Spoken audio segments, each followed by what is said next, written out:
Good morning, students. My name is Gagandeep Kaur. Today we are going to start with a new chapter, Introducing Python. So before starting with the concept of Python, let's discuss something basic about it. So whatever we are doing in our daily life, we do everything in some pattern, in a sequence. So similarly, when we are working with a computer, it has three steps to do anything. So the first step is input, where we provide some data to the computer, then it do the processing part. Afterwards we get the result. So to get the desired output from the computer, we need to give some certain instructions to the computer. So those instructions are given in the form of programming language. So Python is one of the example of those programming languages. So what is Python? It is a simple programming language used to write code for computer programs. It is a high-level language. You have learned about the languages in the previous class. So high-level languages are the third generation languages which works in a very simple manner. So Python has some features in it. The first feature is it is an easy to learn general purpose programming language. Second, it is a platform independent language.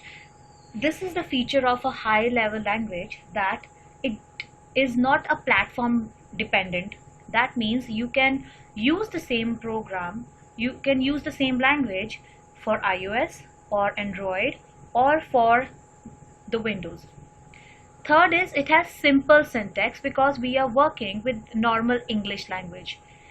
Next, it is a case sensitive language. Now you have done HTML recently.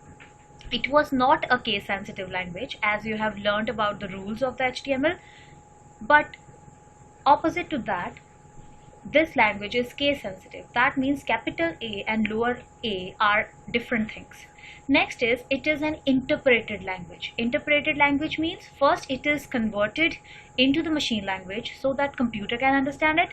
Afterwards it is again converted into the language which we understand. Last and the main point, that it is free to use. Even if you are using it for the commercial purpose, it will be free to use. Next, it has many applications, or we can say uses. We can build a website, we can develop games. Programming robots are done through this language. Similarly, it performs scientific computation, and these days the very hot topic of artificial intelligence is all done in this language only.